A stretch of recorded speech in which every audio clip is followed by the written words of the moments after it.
Salut à tous, bienvenue pour la suite des aventures des Lotto Soudal. On est en juin 2021 et on doit terminer un tour de Suisse qu'on avait un tout petit peu démarré à l'épisode précédent. Et après, on fera un point sur le Tour de France qui se profile très très bientôt. Alors pour mémoire, cette étape 1 du Tour de Suisse, c'était un petit prologue avec difficulté vallonnée qui était intéressante pour nos coureurs. Là, notamment, j'avais un petit truc en tête par rapport à Mézec pour voir un petit peu quelle serait sa performance. Et sa performance, elle avait été bien réelle, hein, il avait finalement été quasiment à égalité de temps avec celui qui s'était imposé. Bourgman avait aussi fait un super temps. En revanche, Benoît, comme c'est tout à fait normal d'ailleurs, hein, comme c'est pas un spécialiste ni de contre-la-montre ni de prologue, il avait fait quelque chose d'assez moyen. À l'arrivée, c'est Miguel Angel Lopez qui s'était emparé du maillot en fait d'emblée. Toujours pareil, hein, Miguel Angel Lopez chez National Bing. Donc, puisque Sky n'existe plus dans la partie. Et je vous avais dit que je m'interrogeais un peu sur ce résultat parce que quand on regarde les notes en contre-la-montre, en vallon par exemple, des uns et des autres, je maintiens que ça ne suffit pas à expliquer les performances. Bien sûr qu'il y a des formes du jour, hein, qui viennent jouer, mais pour moi il y a aussi la note en montagne qui, quoi qu'on en dise, a une influence sur ce type de parcours, même s'il n'est pas estampillé montagne. La note en montagne a une influence, surtout quand les pourcentages commencent à être élevés. Et donc, au-delà de cette étape 1, il y avait eu ensuite une étape classifiée montagne, mais celle-ci, pour le coup, pas hyper sélective, parce qu'en fait, les difficultés hors catégorie là, du milieu d'étape sont situées bien trop loin de l'arrivée pour que, de façon naturelle, le jeu sélectionne trop les coureurs. De ce fait, à l'arrivée, c'était notre champion du monde en titre, Tish Benoît, qui s'était imposé, puisqu'il a outre ses capacités en montagne qu'on a développées au fil du temps, il a évidemment une capacité à aller très très vite au sprint qui est très intéressante. Je crois qu'il y a 73 environ. Donc avec une forme du jour favorable, parfois ça peut aller largement tutoyer le 75, ce qui en fait quelqu'un de très dangereux puisque on ajoute ça à tout le reste. Donc étape 3, c'est parti. C'est une étape qui est typiquement pour du Benoît, pour du Waylands. Voilà, on pense en tout premier lieu à eux. Je ne citerai pas Van Endert parce qu'il est sur la pente descendante et qu'en plus il est blessé, le pauvre. Donc il a une blessure légère à ce stade du Tour de Suisse, donc je me dis qu'en 1 ou 2 jours ça peut passer, hein, c'est assez classique le truc. Et donc on est vraiment là sur un choix de leader qui n'est pas encore fait, hein. Moi, à ce moment-là, au vu du parcours, je pense à Bourgman ainsi qu'à Mézec. Voilà.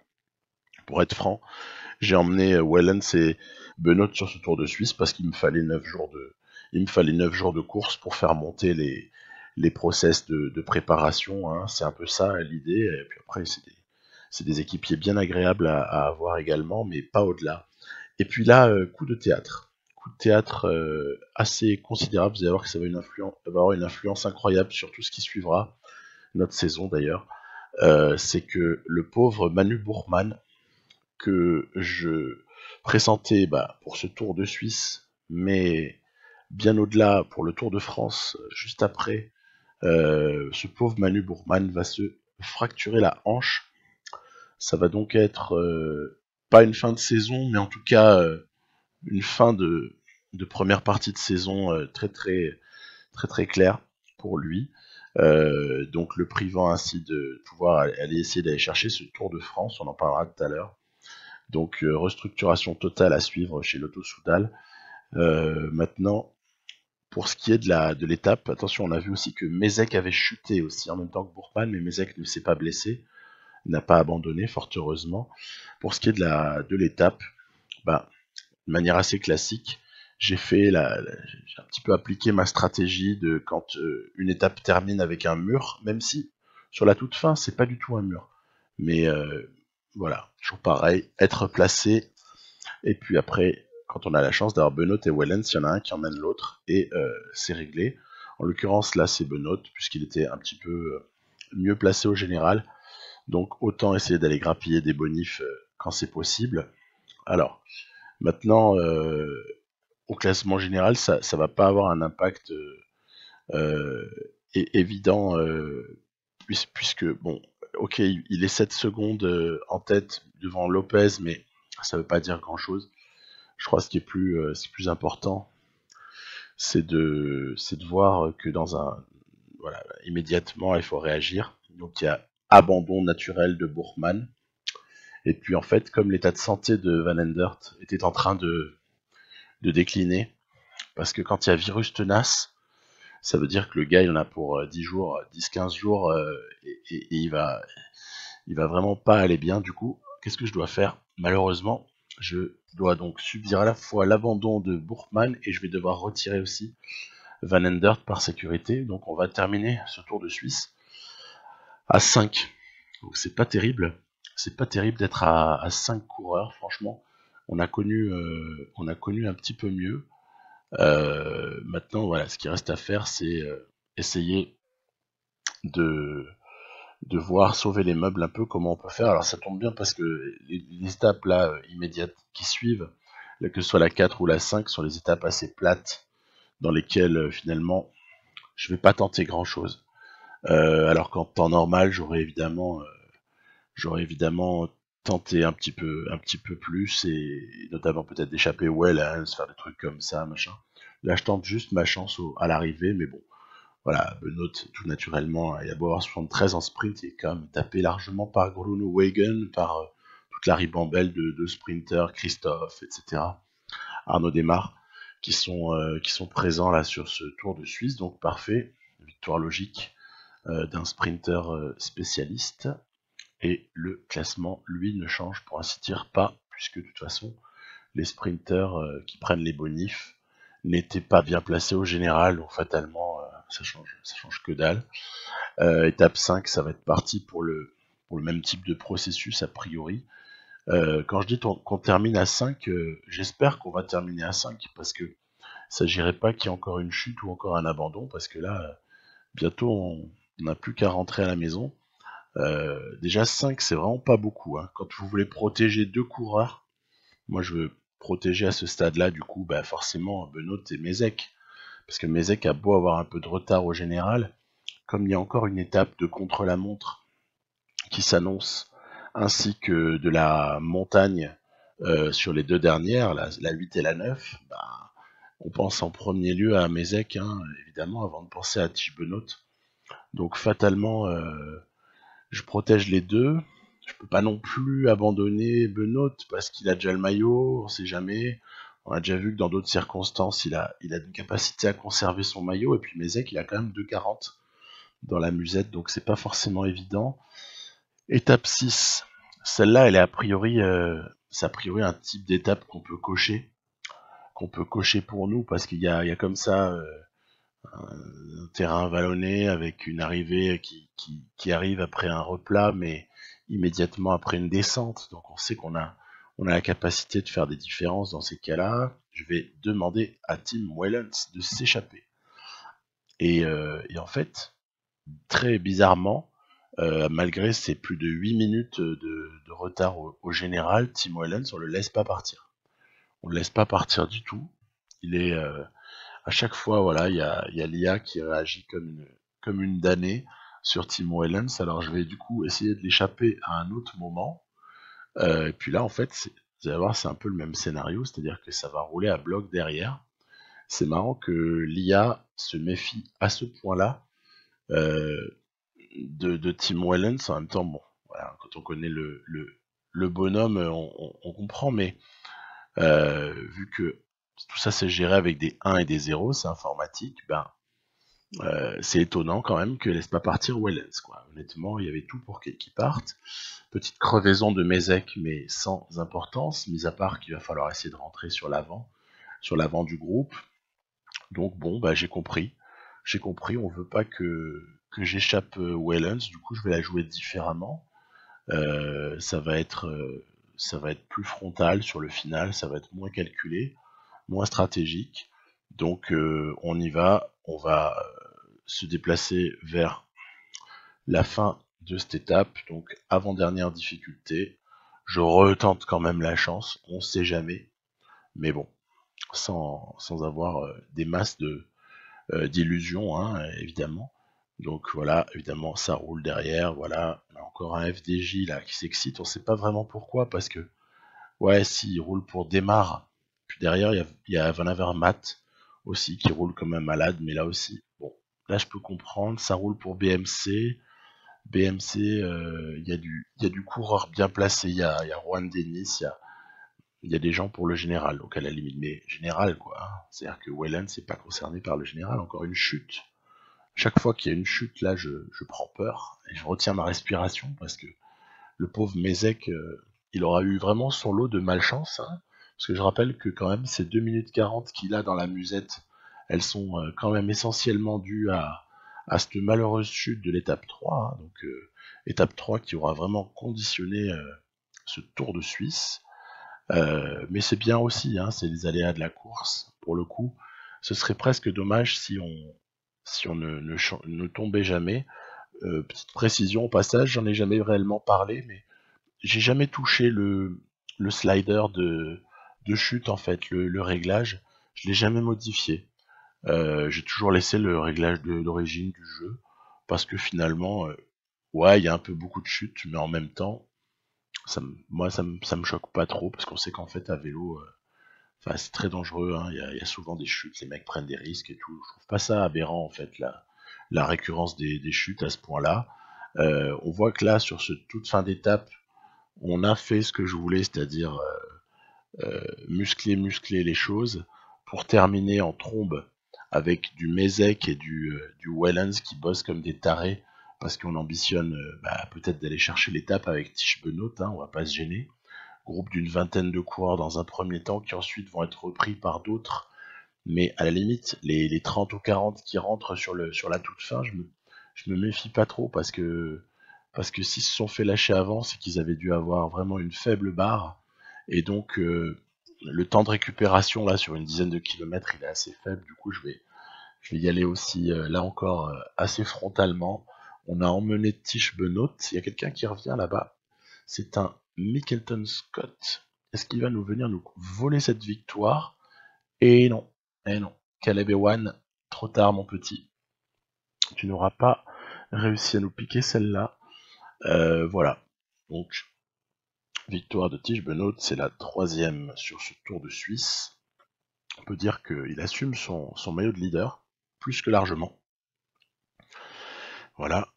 Ça s'est pas joué à grand chose, hein. Il fallait pas qu'il y ait 10 mètres de plus, hein, je pense. Donc le maillot de leader est forcément légèrement consolidé avec la bonification.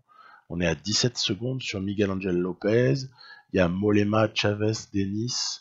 Bon, il y a encore du monde, Wout Poels un poil plus loin.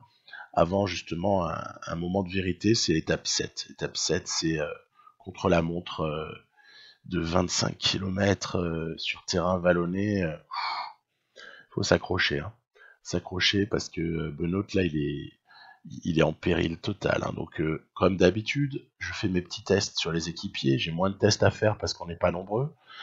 Et puis j'arrive à la conclusion que faire du 74 jusqu'à on va dire le deuxième temps intermédiaire, 74-75 suivant la force du coureur, puis terminer un peu en trombe là à 78-80 paraît être le bon réglage, en tout cas c'est un bon réglage.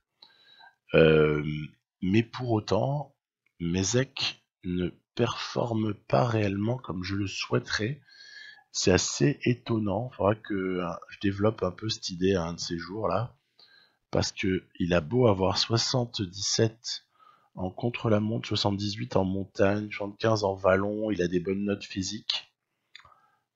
Il y a un truc qui me surprend parfois, c'est sa non-capacité à performer sur des contre-la-montre comme ça qui devraient normalement lui aller à merveille, ma foi, à voir. Donc Lopez en termine, voilà, avec un temps pas mauvais, mais pas non plus exceptionnel. Tichebenot en termine avec un temps, là encore, pas formidable, mais en même temps, il a fait ce qu'il a pu. Victoire de Juan Denis, on ne peut plus logique, prise du maillot. Voilà, tout ça a du sens. Tout ça est hyper logique. Au moins, il y a des spécialistes là qui ont gagné. Là, ça me fait plaisir. Qui étaient aux avant-postes, pardon. Ça me fait bien plaisir là de voir cette liste de mecs. Et puis, du coup, au classement général, bah logique, hein.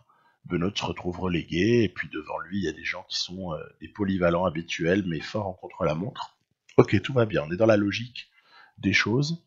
Et puis, par contre, il y a une arrivée à Verbier, là, hors catégorie. On voit que la fin est légèrement aplatie, hein. Faut bien y penser, ça veut dire qu'il faut penser à attaquer un peu avant, s'il reste de la barre, pour terminer assez facilement sur du plat. Donc, on va tenter ça, hein. On va pas s'embêter. Donc je vais envoyer là encore Tim Wellens à l'avant. Enfin, je dis là encore parce que je vais essayer au moins. Et puis après, on verra bien si le peloton nous laisse partir.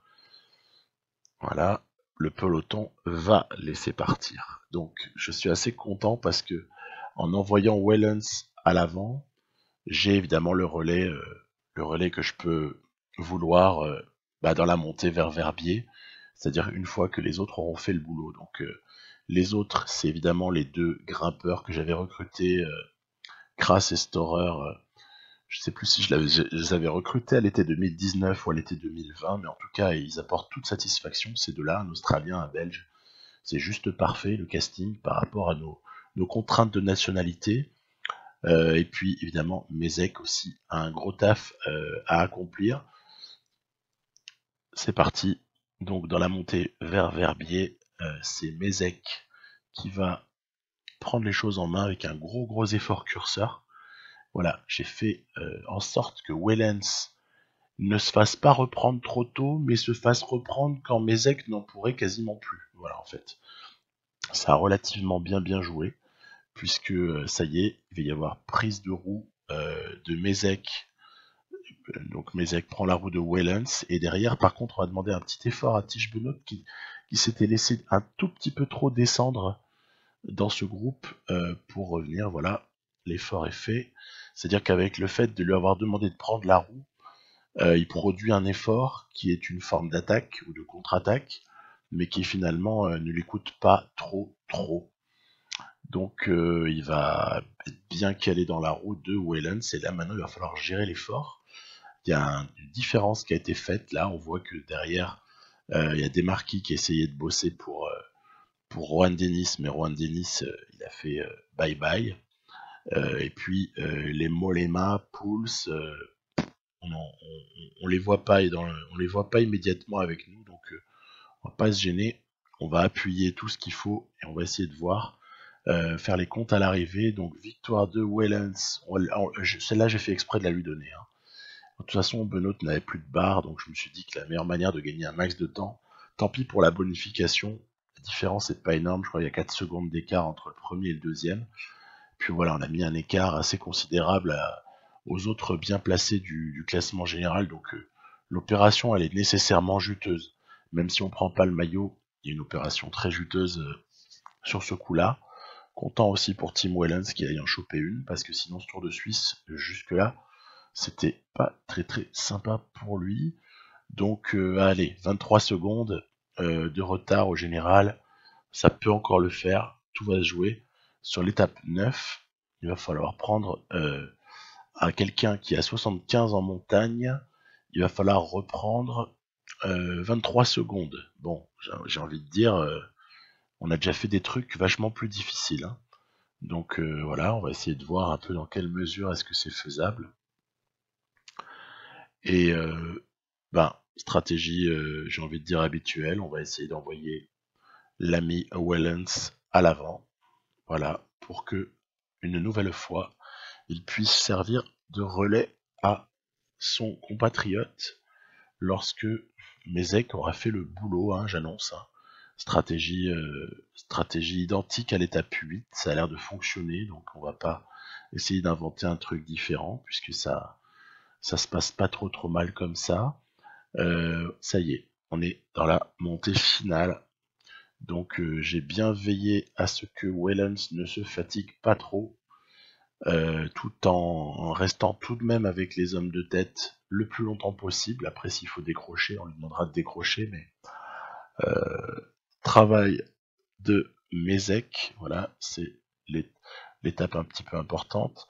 Là, voilà, je fais quand même un effort curseur à Wellens parce que c'est tout bête, je veux pas qu'il se fasse reprendre trop tôt. C'est tout ça, c'est tout simplement ça en fait. Au moment où Kras commence à lâcher le coup, Storer aussi commence à lâcher, mais c'est pas bien grave parce qu'on n'a plus maintenant qu'à caler Benoît dans la roue de Mézec. On voit Mollema, là, le champion des Pays-Bas, là, qui suit. Il y a du Chavez pas loin, il y a du Formolo qui est mine de rien pas très loin au général. Il y a comme ça toutes les forces qui sont en présence. Hein. Allez, ça y est. Benoît a pu opérer la jonction avec Tim Wellens qui va avoir pour mission de lui faire gagner un maximum de temps, mais on voit quand même pour le moment, d'accord, Lopez est lâché, Bernal, ok, d'accord, on a compris. Mais par contre, que ce soit Wout Poels ou Bauke Mollema ou évidemment le maillot jaune Juan Denis, ils sont encore dans la roue là. Hein. Donc on va essayer de finir tout ça en effort curseur, sachant que au niveau barre, on n'est pas en train de survoler, hein, loin s'en faut. Donc les seules choses que je vais m'attacher à faire, pardon, c'est bien sûr laisser partir ceux qui veulent gagner l'étape, il n'y a pas de souci, mais juste essayer de gérer la petite barre rouge qui reste à Tiche-Benoît, voilà, tout simplement pour arriver jusqu'au bout, et on voit que c'est bien difficile, heureusement que derrière, les mecs n'en peuvent plus, ça va se jouer dans un mouchoir de poche. Tout ce qu'on peut juste espérer, c'est que voilà, Van Garderen a eu la très bonne idée de nous dépasser, tant mieux. Tant mieux parce que comme ça évite qu'il s'intercale et qu'il fasse éventuellement bénéficier à nos poursuivants d'un temps similaire. Est-ce que les 23 secondes vont y être? On va voir ça. C'est toute la question. En tout cas, Mézec, il a tout donné. C'est pas moi qui l'ai fait sprinter là, c'est l'IA. J'avais mis en automatique, donc c'est l'IA. On voit pas trop l'intérêt de sprinter à ce moment-là, je tiens à le préciser. Donc voilà. Et maintenant, on va croiser les doigts et puis on va bien voir. Il semblerait que les 23 secondes, elles y soient. Oui, il y a un petit peu plus que 23 secondes. On a donc chopé le maillot. Et comme c'était la dernière étape, Tige Benoît a remporté le Tour de Suisse. Entre parenthèses, première fois qu'on remporte le Tour de Suisse dans cette partie avec l'Auto Soudal. Donc voilà, une première plutôt intéressante. Benoît a un peu tout raflé, hein. Il n'y a que le meilleur jeune qui l'a pas chopé, c'est Mézec. Bon, très bien, on s'en sort pas si mal. Maintenant, on va discuter du Tour de France, parce que là, c'est maintenant la prochaine échéance importantissime même. C'est un Tour de France particulier, que ce Tour de France 2013, avec de la haute montagne, des arrivées au sommet, des contre-la-montre, bref, la question qu'on peut vraiment se poser, c'est qui pour tenir face au plus fort, face au Froome, s'il fait encore partie des plus forts, ce sera aussi une question à laquelle on répondra dans ce Tour de France, puisque honnêtement on peut se la poser vu son début de saison qui est assez calamiteux, vu son âge aussi, Quintana, etc. On verra qui est-ce qui est fort. Alors déjà, oui, on a dû oublier le projet Bourman, c'est bien dommage, parce que Bourman, le pauvre, il reviendra pas avant mi-juillet, donc on peut traduire quasiment fin juillet, et donc il va juste avoir un espoir pour la Vuelta, c'est pour ça que je l'ai quand même inscrit à la Vuelta, je l'ai mis en préparation, et puis on verra bien ce que ça donne. Je vais du coup devoir sélectionner quelqu'un, mais du coup je vais prendre un équipier montagne, et qui est aussi bon en CLM, parce qu'en fait, l'étape 4, ce sera un contre-la-montre que je vise particulièrement, l'étape 4 de ce Tour de France, et du coup, en fait, dans la foulée, je fais un truc que j'avais finalement au départ pas pensé faire, quoi. C'est d'organiser un stage CLM vite fait. Alors, on est obligé d'aller au Canada à cette époque de l'année, puisque que ce soit Le Mans ou l'autre, là, ne sont pas disponibles au mois de juin.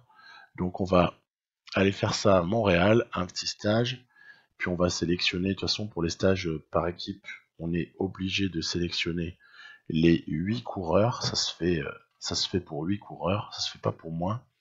Donc on va aller prendre les 8 qui vont faire ce Tour de France. Donc voilà, j'ai privilégié Storer parce que il va être d'un bon soutien en montagne et en contre-la-montre, ce qui paraît être les types de difficultés principales de ce Tour de France. Tour de France sans pavé, hein, je répète, je l'avais écrit mais je le redis. Donc on va pas pouvoir la jouer comme en 2020 et en 2019. Hein. On va pas pouvoir faire les petits malins à faire tout éclater sur les pavés. Il va falloir trouver autre chose. Donc j'avais pensé à Bourman en tant que leader. Là aussi, il va falloir trouver autre chose. On voit l'effet du stage, hein, quelques jours plus tard. C'est un stage qui dure 5 jours. On voit l'effet du stage, en espérant que cet effet ne sera pas trop gâché par la fatigue occasionnée. Hein, ça, c'est toujours le truc. Hein. Donc les effets sont plutôt corrects. 1,7 pour Benoît. Ouais, même Mézec. Bon, allez. De toute façon, c'est mieux que 0. On verra là encore si la fatigue ne vient pas trop tout gâcher. Alors après, il y a l'état des barres de préparation, c'est important. Presque tout le monde sera en forme optimale. Mézec, il sera en forme là, quand il faudra, donc ça suffira. Et par contre, Wellens et Hirschi vont devoir se taper quasiment tout le Tour de France, voire tout le Tour de France, sans pic de forme. Ça, c'est parce que j'ai dû modifier des programmes suite à blessure de Bourman, on l'a vu, et puis aussi autre chose. Comment est-ce que je le prévois? Petite parenthèse au passage, il y a des épisodes qui sont dédiés à ça. Pour ceux qui comprennent pas pourquoi je le prévois, il suffit d'ajouter des points, il faut faire des additions et des multiplications. C'est plutôt facile, mais c'est un petit peu rébarbatif, j'en conviens. Et voilà, donc on va bientôt attaquer ce Tour de France. Auparavant, il aura fallu traiter des championnats nationaux, que ce soit en contre-la-montre ou bien en ligne. Donc ça, bon, des petits espoirs de maillot, mais je ne vais pas trop en parler, on verra bien ce qu'on obtient. Hein. On va dire que le minimum syndical, c'est la Belgique. Voilà. Puis le reste, c'est tant mieux si on le chope. Donc voilà, et puis après, ce sera place au Tour de France avant un mois d'août qui s'annonce très indécis, surtout au tout départ, puisqu'on a encore des éléments de recrutement à ajuster. Voilà, on en reparlera. Je vous dis à très très bientôt, bye bye.